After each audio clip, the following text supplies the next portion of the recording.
Mimi hata nilikuanga set since nikiwa mtoto sitaajiriwa because I've been brought up in the business world. So I had a tuk-tuk that had of all my assets zenye zilikuwa zimebaki hiyo time. I had a tuk-tuk. I was lucky enough to get someone to believe in me to build for them a home in January. Nikajipata nimepata fundi wangu mzuri mmoja. Tukaanza ku grow. Construction, it depends. It's not one size fits all, but there are averages. What is the cost of building a 3-bedroom house? What is the cost of building a 5-bedroom house? What is the cost? Basically, that's the biggest question. Even any person akitaka kuanza kujenga, that's where they always start. There are so many social media spaces nowadays. YouTube, I can share my thoughts. X, I can write my thoughts. So for those two platforms, zimefit my profile. Someone else ni TikTok, and you can do so much. And so Kengoli, as akifanya research ya matatus, he came by one of my videos. My value in your project is you getting value for your money and understanding where your money is going. Let's make construction affordable.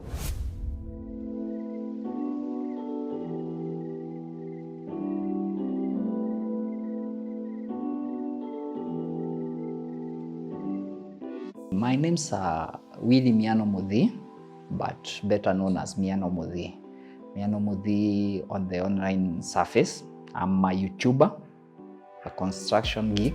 Let's say just someone, I'm a novice, but I'm very interested in construction.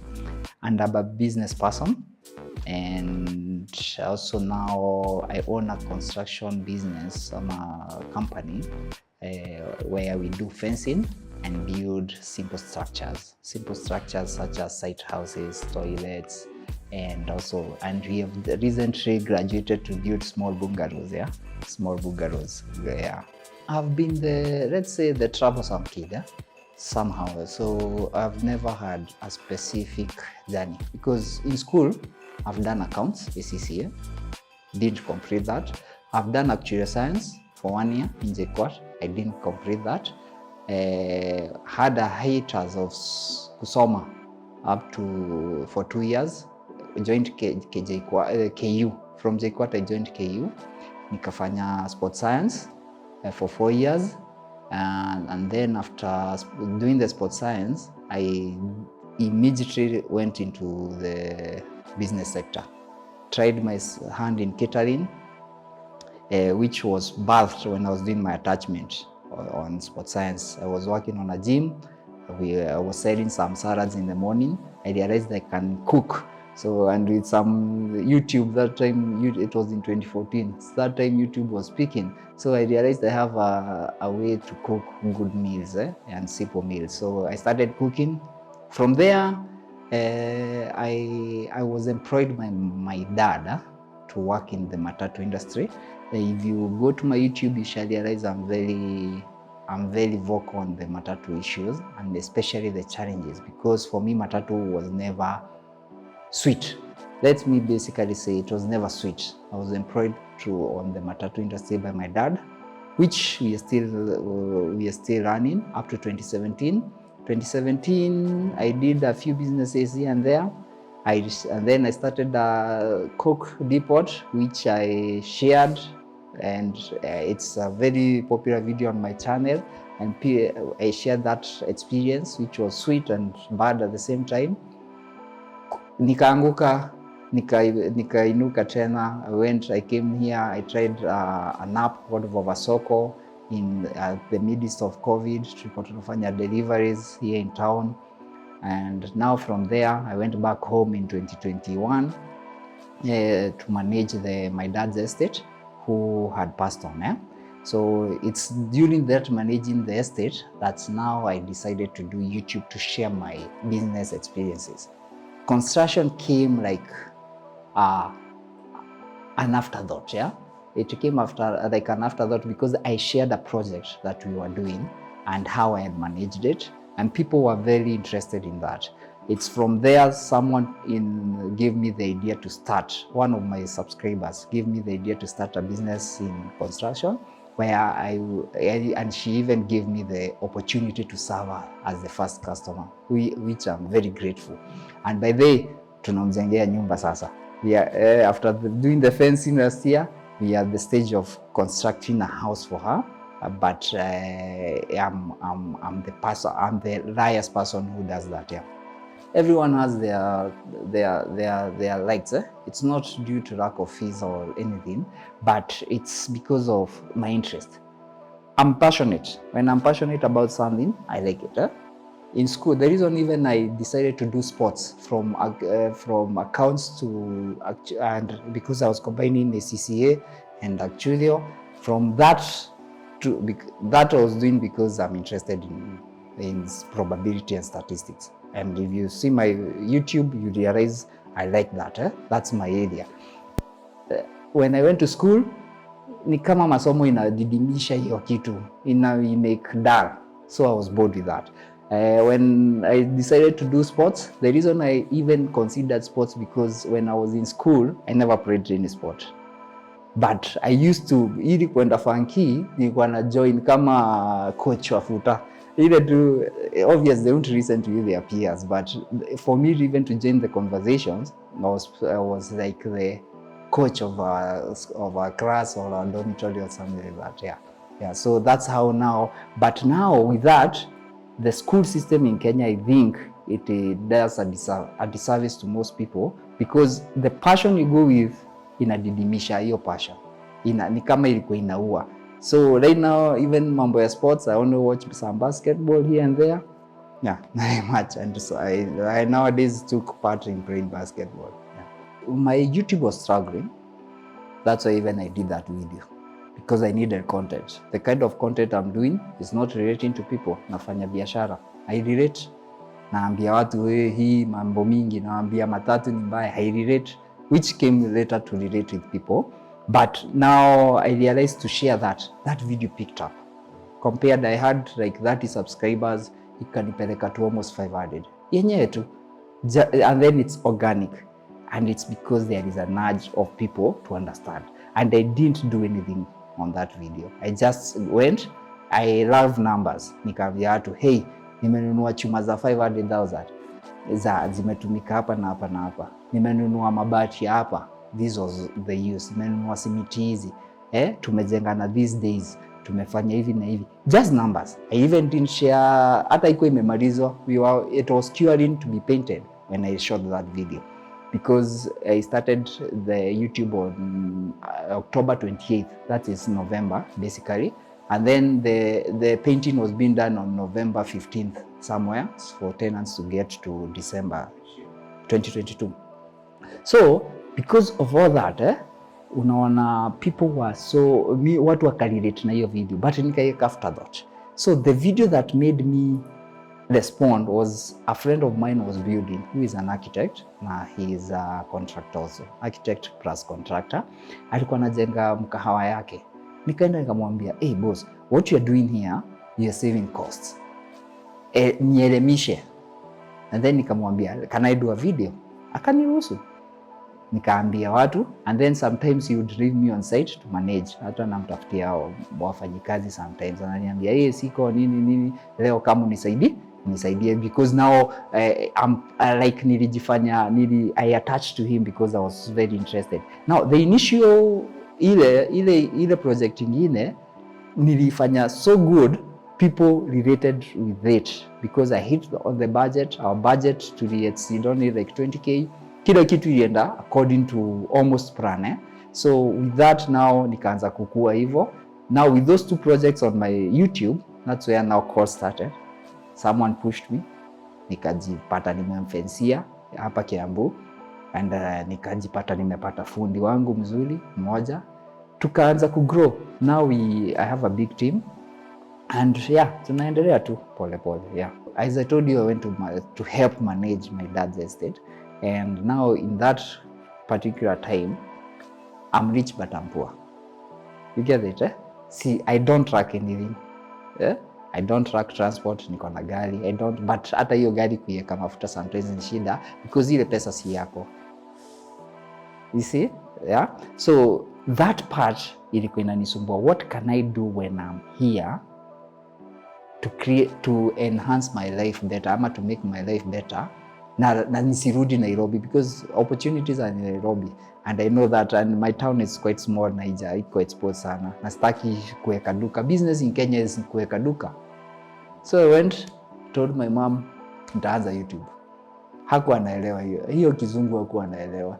Nikamwambia, hata alikuwa ameniambia wewe ukifikiria biashara niambie tuweke pesa kando tu. Nikamwambia mimi naanza biashara ya YouTube 2022. Hata hataki kuelewa. Namwambia I need this money to, si ulisema utanisukuma sasa tuanze ninunue equipment. Hiyo kitu haelewi, and she's very passionate on my success because I'm the only son. So ini mpaka napata stress. Nasikia mpaka ananiombea usiku bwana.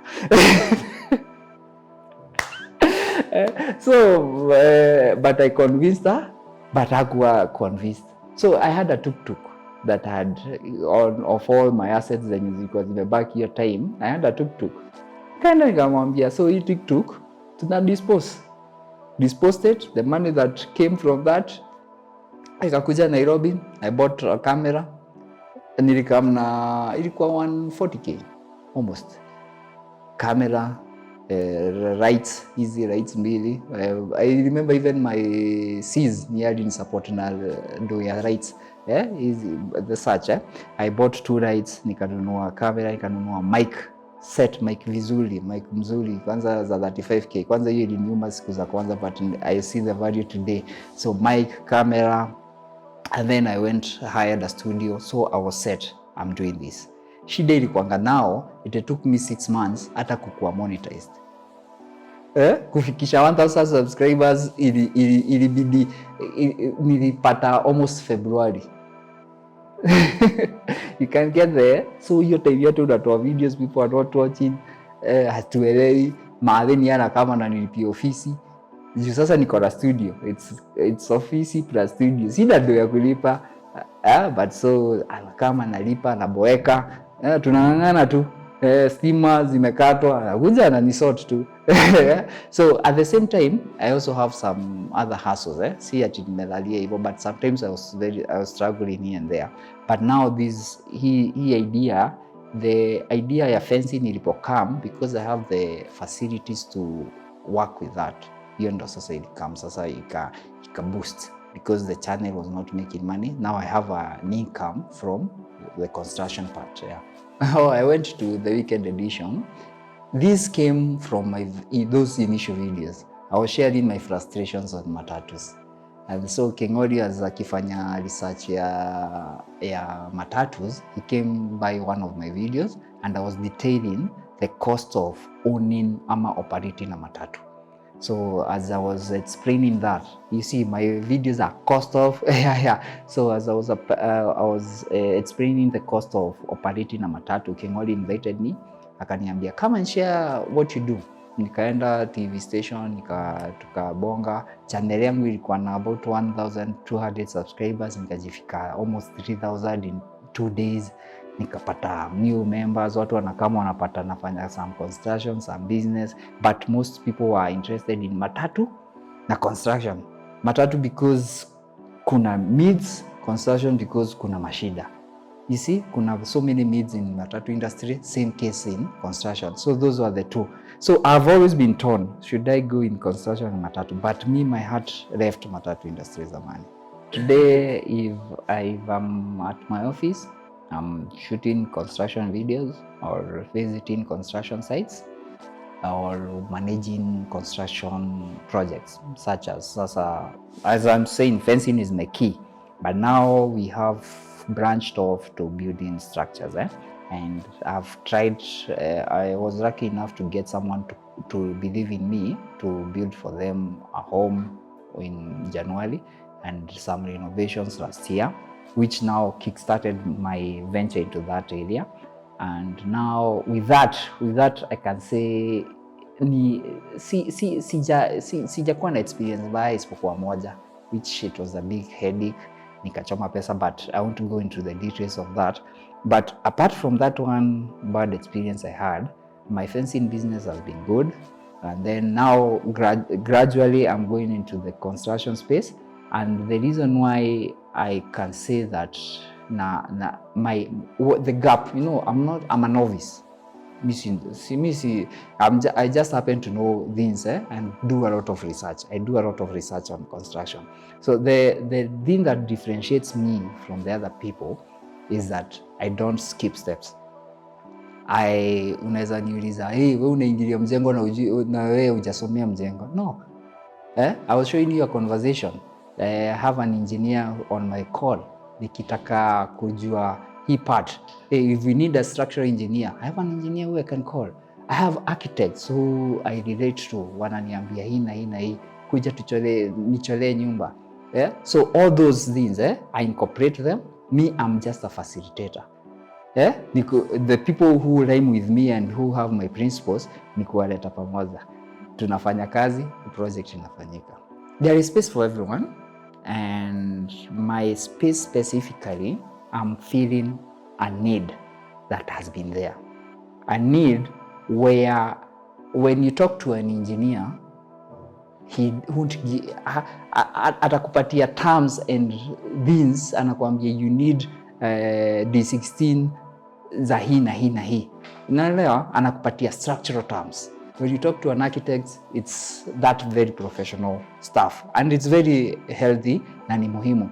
Now, me I'm here now to to coordinate that task. I won't say I'm a project manager, but most of my task is managing that project. Umeelewa, ni kumanage hiyo project na make sure that all professionals in this industry wana correlate. Umeelewa? Mimi hata sasa niko na site. Like I have a building site. Juzi roofing ilinisumbua. Tuko na drawings, it's a bungalow na roofing imenisumbua. Hata naambia the owner, hii roofing inanisumbua. Nikaenda nikachukua architect. Kaenda na yeye kwa site. Nikamwambia, please, the guy mwenye alikuwa anajenga ile mkahawa, niambia hapa tutafanya nini. Naona you see, akaniambia hii sasa kama ni hii fanya hivi na hivi na hivi. Yeah, now you see, now hiyo any mistake ninge make and there was a mistake I was going to make, but sasa ame deduct. So mimi nasema the thing is the basic thing watu wajuangi ni value for money. Let me say this, my value in your project is you getting value for your money and understanding where your money is going. If you have an architect on the ground, understand amekuja kufanya nini na what value ameoffer. Kama ni a structural engineer, why are you even incorporating one in this project? Kama ni mechanical engineer, like someone was telling you need a mechanical engineer in your site, anajiuliza wanini hiyo si ni wa mechanical. No, but for the flow of water you need to understand the mechanics za venye maji inaenda na plumbing. You need an electrical engineer. Kuna zingine fundi wa engineer wa stima atakuja tu aeke and they are simple, just cabling, especially bungalows. But now go to a flat kama hii, inahitaji some engineering, some sort of engineering. Now incorporate, and those people are free for one day ama kukucholea hizo vitu, they are very cheap compared to what you're investing.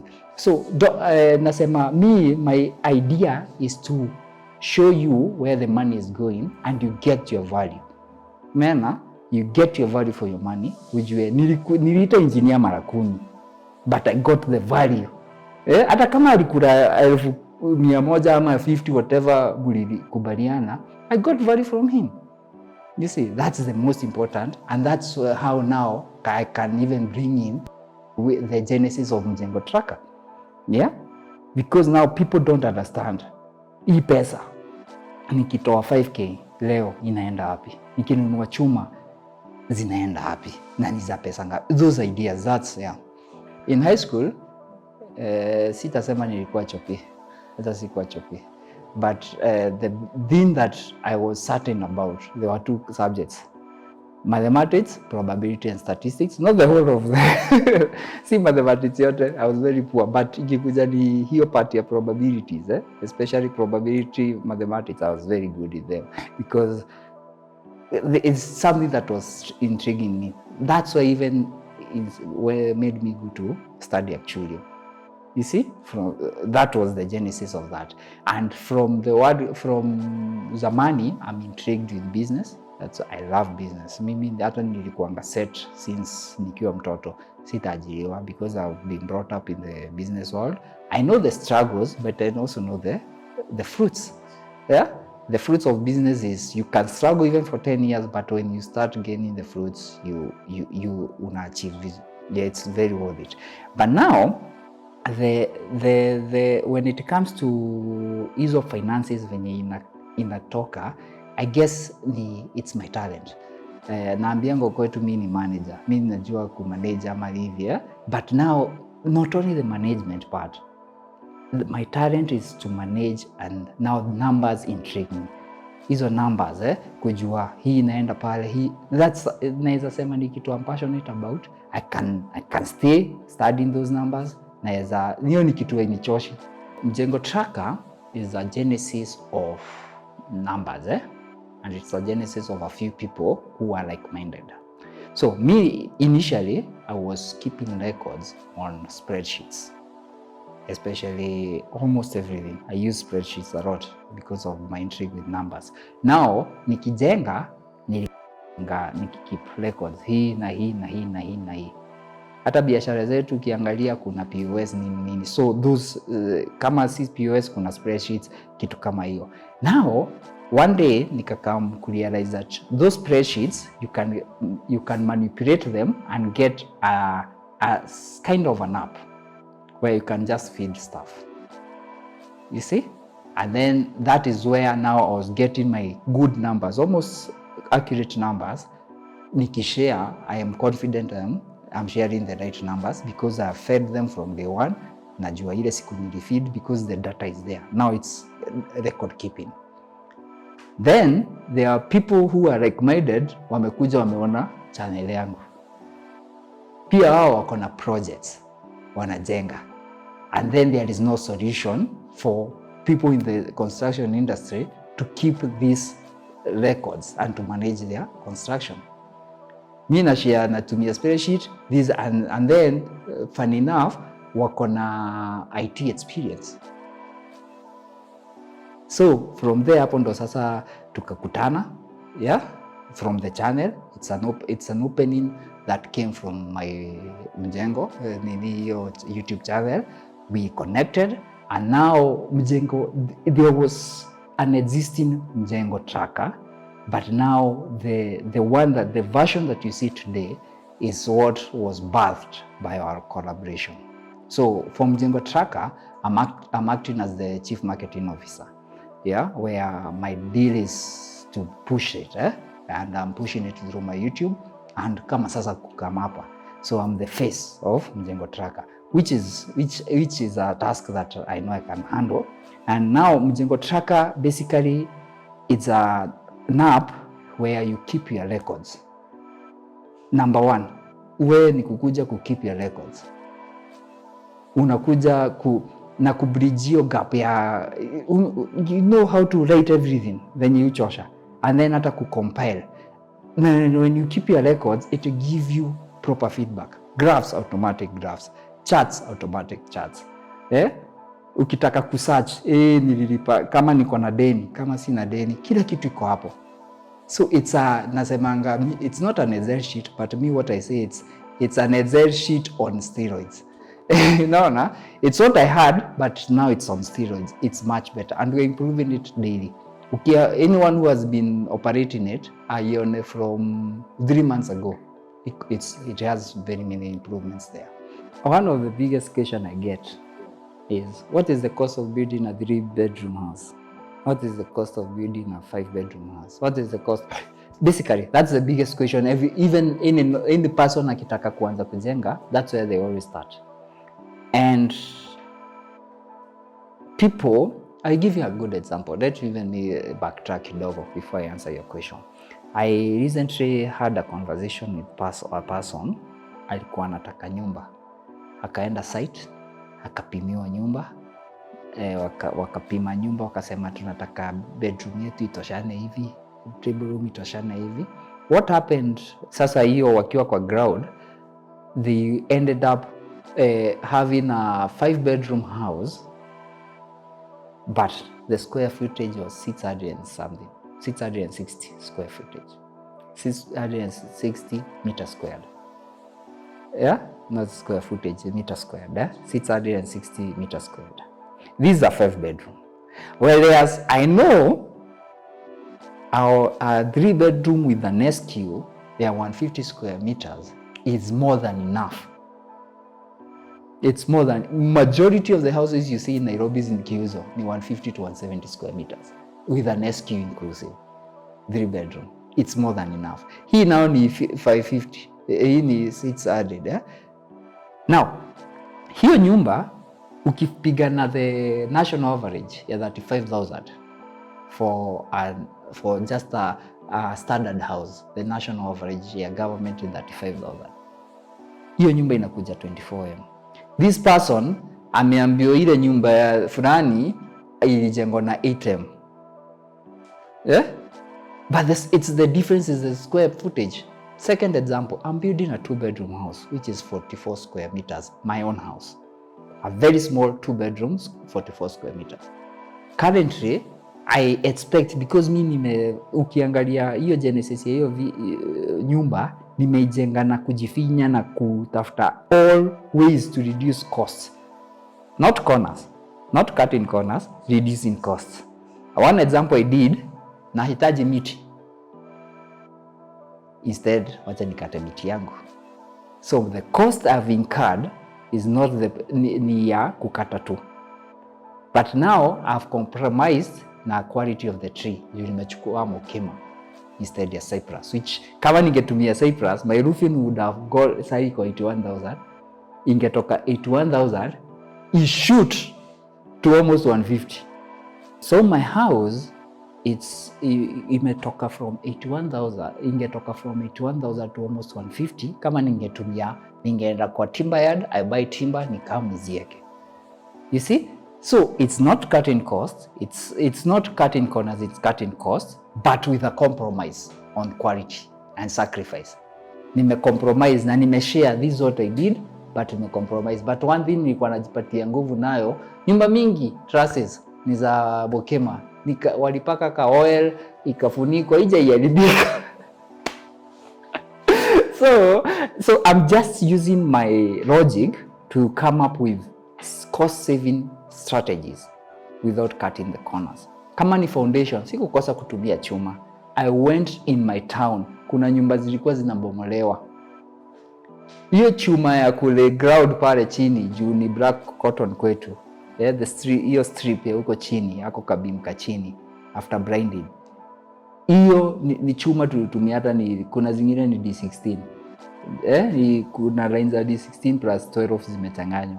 Those chumas nilienda nikapata ni Y16. Nyumba zilikuwa zinabomolewa wakati wa highway. Hiyo highway kibomolewa, hizo nyumba naenda na purchase from those owners. Wananiambia shika. Nikichukua hizo chuma, I bought my total labor cost for the foundation ilikuja 6K. Whereas ningeenda kwa duka almost 30K on those labor costs. Backfilling materials. I told you, especially the foundation, I saved a lot. I used 122K on the foundation, other than almost 200 plus, because of those costs. Backfilling, I was lucky, kulikuwa na county walikuwa wanatengeneza cabro. I have a pickup. Nikaenda nikawaambia, sasa juu hizi waste za cabro zenye zimekatwa, hamjui kwenye mnazitupa, siache niokote. I paid labor 2,000. Na mafuta ya 500. Kila kitu ikabeba, hata si 2,000, 1,800 labor na mafuta ya 500, 2,300 total. Nikaokota kabro za town yote, nika backfill shimo yangu. You get it? Yeah. So those are the ideas. So as I was saying is, that house, you can't, it's a 44 square meter. I'm trying to kuikata kutoka 35 to 18,000. by the time I'm done. And then ukifanya hizo hesabu, niko na 2 bedroom nyingine najenga. The structure itself saa hii imekula 900 plus. And I shared it juzi. Yeah, it's the recent video and I'm shooting this. That house, it's a 2 bedroom, but it's 84 square meters. Yangu ni 44, almost double. Hatuwezi toshana. Na yeye hana hizo advantages zote. Hana miti, hana nini. Yeye anabuy kila kitu at cost. Backfilling material at cost. Kila kitu at cost. Good thing, ako kwa red soil. Enda kwa black soil, the same house. Take it to a black soil area. Na black soil, wacha ya Kamuru. Huko ni kuzuri kidogo juu mawe iko karibu. Place mbali. Utaambiwa you need a suspended foundation. Ile chuma utamwa hapo utastuka. You see? So it's you can't say at 3 bedroom yana nini ya pesa fulani na hii na haujaangalia. It depends. Yani construction it depends. It's not one size fits all, but there are averages. For a very minimalist approach, ukijifinya kabisa na mambo na finishes, you can execute a good house at 25,000 per square meter. At national average, it's 35, and at luxury levels, it's anywhere between 45 to whatever. Yeah, whatever you want. If I had to repeat it, singeenda that big. Yes, on the equipment, I don't regret because imenisaidia. But if you don't have there are videos I've done with my phone on that channel, even with all those equipments, na zimedu poa. So to start with, get yourself out there. Utapata more opportunities. If you check my life after 2022, the day I decided to take that camera and start sharing my stories, my life changed. It was slow, but my life changed completely. You called me, I was called in this platform ya Mjengo Digital because of me taking the courage and share. Sometimes I'm very wrong, extremely wrong, but I'm ready to learn. I learn every day. I learn every day. Take use of all. There are so many social media spaces nowadays. Na si zote mimi naelewa. TikTok hata sielewi. I'm trying to understand it. I guess it's because of my age. Age group yangu inakatana na TikTok. Facebook ilinikataa.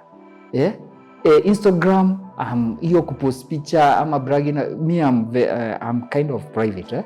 Hata kama na share my house, you never see my family in my. I'm very private on my life. So for that, I'm unable to do so much. But YouTube, I can share my thoughts. X, I can write my thoughts. So for those 2 platforms, zime fit my profile. Someone else ni TikTok, and you can do so much on that. And sikumaanisha ati juu niko sasa natumia YouTube and I've kind of cracked it. Sija crack bado, but I'm growing with 17,000 plus here niko grow. Yeah, but it does not mean that nita stick hapo. I took connects last month. Nimetoka 200 sasa tuko 500. Kuchat tu, always been busy. Always updating. Now you grow. So YouTube, you have kind of cracked it. Take the Nets handle, crack it also. Go to TikTok, crack it, and explore. Na si lazima uweke your private life on. Share your thoughts, and there is space for everyone. By the way, yeah, you know there are professionals who may see me here and think that we are approaching their space. I'm approaching their space. I believe there is room for all. Yeah, for everyone, as long as you're offering value. And I like the fact that on X, I posted a pic, watu wakafikiria mimi nimechora. Ile injection nilipewa. Lakini si mimi nilikuwa nimechora. Nilipigwa injection nikatrend. Na sijui niko site mimi jioni nakuja naona nimetrend. Okay, for me ilikuwa kutrend kidogo, kuingiwa. But now there is room for everyone. And there is space even to run. The fact that now I'm coming there, I'm not coming to eat your space. I'm coming to improve on it. Yeah? Kasa hii, it's hard for people to, especially in those professions, to realize there is a need for a Mjengo tracker, because mostly they are on the other end. Wao ndo wanajimanage. Mimi as a user wa Mjengo, mimi as a consumer mwenye anaenda kujenga, nimerealize there is a need for the consumer. Sasa for the person willing to build, anataka information, at least apate idea nini analipia. So I've come up with a product. I've come up with another solution. Nimerealize there is a need of fencing services. Come up with that solution, offering those professionals opportunities. When I go to build walls, lazima nikuwe na structural engineer behind me, because I have to know hii wall hii isianguke, what kind of reinforcement is adequate for this, you see. So all those things, atukam kukura space yenyu if there is. I've not had such, but those professionals are very quick to point out when you're on the wrong, and I'm happy that they do that, because but I relate well with all professionals, and I know it's a collaboration mechanism just to improve the space and to make sure that owning a home in Kenya is affordable. That's my idea, is let's make construction affordable and manageable, yani. Yeah.